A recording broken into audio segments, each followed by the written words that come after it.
मराठा समाज जो आहे आर्थिक आणि सामाजिक मागासलेला आहे, त्यामुळेच आपण मराठा समाजाला आरक्षण 10% दिलंय आणि ते पुढे देखील टिकवलं पाहिजे ही सरकारची भूमिका आहे। आणि त्या उपर देखील ज्या ज्या काही सूचना येतील त्या सूचना देखील सरकार लक्षात घेईल, परंतु जे योग्य आहे, कायदेशीर आहे, जे नियमात बसणार आहे अशा प्रकारची जी काही मागणी असेल त्या बाबतीत सरकार आजही सकारात्मक आहे। आमची देखील आणि मुख्यमंत्री महोदयांची आमची चर्चाही झाली की जे काही देणं शक्य आहे पण कायद्याच्या चौकटीत बसून, नियमामध्ये बसून, कुणाचंही आरक्षण कमी न करता, कुणाचंही नुकसान न करता जे जे काही देणं शक्य आहे ते त्याच्याबद्दल सरकार सकारात्मक। रंगेचं म्हणणं आहे की गोळ्या झाडल्या तरी हटणार नाही, मात्र एकच दिवसाचं त्यांना आंदोलन करण्यासाठी मुभा देण्यात आली आहे।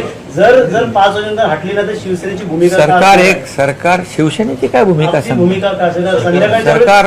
सरकार म्हणून गोळ्या घालण्याचं काम सरकारचं नाही आहे, हे सर्वसामान्यांचं सरकार आहे, सर्वसामान्यांना न्याय देणारं सरकार आहे। म्हणून तर मी सांगतो ना की जे आम्ही दिलं ते जे आज टीका करतायत त्यांनी टिकवलं नाही, त्यांची भूमिका त्यांनी स्पष्ट केली पाहिजे की काय भूमिका आहे तुमची यांच्या आंदोलनावर। आणि जेव्हा आम्ही बैठकीला बोलवतो, जेव्हा मी मुख्यमंत्री असताना तर बाहेर तर खूप काय बोलतात, समाजाला पाठिंबा आणि बैठकीला येत नाहीत। ही असली दुटप्पी भूमिका का घेता? जी भूमिका आहे ती स्पष्टपणे घ्या।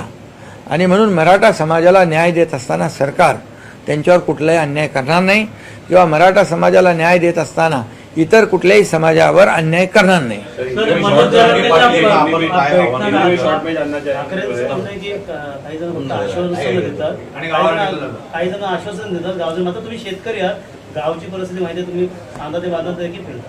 अरे जे आरोप करतायत त्यांनी पहिले स्वतःच्या गिरेबांमध्ये झाकून बघावं।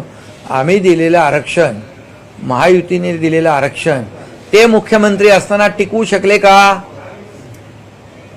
दुर्लक्ष केलं? मग मराठा समाजाबद्दल किती तुम्हाला कळवळा आहे, किती तुमची भूमिका दुटप्पी आहे? मराठा समाजाचं आंदोलन लाखांचं झालं त्यावेळेस कोणी टीका केली होती सामनामधून, कोणी टिंगल केली होती? आणि म्हणून त्यांना तर बोलायचा नैतिक अधिकारच नाही आहे। त्यांनी तर ते आरक्षण टिकवलं नाही जे देवेंद्र फडणवीस साहेबांच्या काळात दिलं गेलं होतं, आणि त्यानंतर ते आरक्षण रद्द झालं। मी मुख्यमंत्री झाल्यानंतर महायुतीने आम्ही पुन्हा 10% आरक्षण दिलेलं आहे। जे आम्ही बोलतोय ते करून दाखवतो, बोलायची पण हिंमत दाखवतात का ते? त्यांनी फक्त निवडणुकीची मतं घेण्यापुरतं ते राजकारण करतात। या ठिकाणी 5000